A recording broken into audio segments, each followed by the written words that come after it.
fat acceptance, and healthy at every size. Ay, ay, ay, ay, ay, ay, ay. Hi, I'm Lola, personal trainer and nutrition coach on a mission to shape a better you together. And today we are reacting to some posts from fat acceptance and healthy at every size movements. Alright, let's boost it. I've just been invited to a wedding overseas in June 2021 and I really want to go. However, I am now anxious about not fitting into the plane seat. I have experienced weight issues for as long as I can remember and continue to gain weight. When I got the invitation, I automatically thought, what diet can I go on to lose as much weight as quickly as possible? But let's be honest, diets are not sustainable and as easy to follow as they seem. I'm overweight for emotional reasons and no diet is going to fix that. Anyone knows which airlines have the widest seats so I can start to do some research? I haven't flown in 5 years and I was at my tiniest back then. First and business class is just not affordable from Australia, as airfares are expensive enough. I know they say that fat people should buy 2 tickets so we don't take up the room of the person next to us. But that's outright discrimination and unfair. We need to pay double the price. I don't want to sit next to someone with bad body odor either, but airlines aren't verbal about that, are they? Any suggestions on airlines? Okay, first of all, you say you are overweight. Then you say in the same post that you need to buy 2 tickets. I have to stop you right there because if you are overweight, you don't need to sit for yourself unless you want to. Now, if you need to sit for yourself because of your weight, then I'm sorry, you're not overweight, you're obese and probably morbidly obese at it too. Then, buying to sit for yourself is unfair and discriminatory? No, it's very fair because you put yourself in your situation.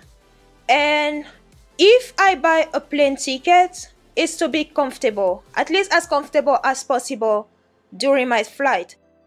So why would I pay or should I pay a ticket for a seat that I'm not even going to enjoy for myself during the whole trip? Is that fair to me? Would it be fair to me that I get a seat and someone else is sharing that seat with me? Ah, you don't think that way, do you? So it's everything around you and nothing about other people. So no, it's very fair that if you are obese, you need to buy more seats for yourself so that you don't disturb other people who are sitting around them and don't take up their space. That is very fair. Now, you can do something about it. You can start working toward getting healthier and losing some fat. And of course, this is not something that is going to come overnight. You're not going to magically lose weight overnight. No, that's not realistic. But if you have the will to work for it, I don't see why it should not happen. Plus, right now, at least at the time I'm shooting this video, we are in June 2020. The wedding that you are invited to is in a year. So technically you have 12 months to get to a decent size and be able to fit in one seat in a plane. Why don't you just start working on that journey so that you'll be able to avoid buying 2 plane tickets? It's on you. This is a choice that you can make today for a better you 12 months from now. Plus, diets are not sustainable. No, I just think that you're the one who don't want to stick to them. Because again, a diet is just that. You are on a diet, a poor one. And as long as you have the will to change that, you'll be able to stick to whatever diet you decide to stick to, and which will help you lose fat rather than put on more. I'm just saying. Fair. Watermelon has too much sugar. Best to avoid it if you want your diet plan to work. Debating all day if to eat fruit and stressing out. Fact. Stop stressing about fruit. Watermelon is refreshing and delicious. Enjoy it. Doesn't think about fruit, spends more time living. Okay, I want to say that I kind of see where they wanted to go with it, but this is a big fail because watermelon full of sugar? Watermelon is full of water. Watermelon. Watermelon. Watermelon. I'm at loss of words here. Epic fail. So, I'm sorry to say, you picked the wrong fruit to spew your nonsense. Intermittent fasting is just a way to rebrand eating disorders so they're appealing to men. What? What is this? Wait. Okay. You know every day you fast intermittently, right? At least if that is if you sleep. Oh my god. Oh my god. Okay. Let me explain it to you. At least my point. You know, when you go to sleep at night, in that period, I want to believe that you don't eat like a regular person would not. Because when we go to bed at night to sleep, as far as I know, no regular human being eat when they sleep. So during that time that you're sleeping, you're pretty much fasting until you wake up and have your first meal. So explain to me how that is an eating disorder, because if it is, then all of us have an eating disorder, including you. And of course, that is if you are a regular human being like the rest of us. Okay, eating disorders are not something to play with or to joke around with, because eating disorders can actually kill you. Eating disorders are serious illnesses, and the fact that you use them to spew your nonsense is really gross. What? The bulk of epidemiology evidence suggests that 5 pounds underweight is more dangerous than 75 pounds overweight. I'm not a medical professional. I'm not a doctor. Therefore, I would like to see the source of this citation, and if that was a study, I need to see more than one, because it takes more than one study to confirm something scientifically. Losing weight is never the body's first priority. It may be your personal priority, but the body has its own agenda. Fighting infections, keeping the heart and lungs going, and managing blood pressure and circulation are always going to trump weight loss from the body's point of view. Okay, for this one, I'm actually going to read a post that someone left as an answer to this one. Dropping 80 pounds 100% fixed regulated my blood pressure. My body is actually fighting infections a lot more efficiently too, and I get sick way less often. All is said there.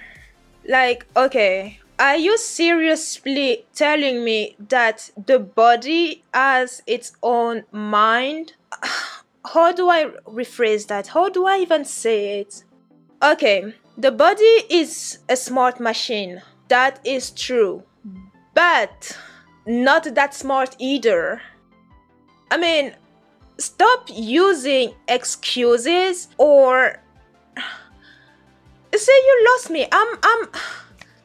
Okay, here's the thing. With the body, there are functions that you definitely have no control over. You can't control your heart because it beats on its own. The way your blood flows through your veins, all those organs in your respiratory systems, those are examples of what you cannot control in your body.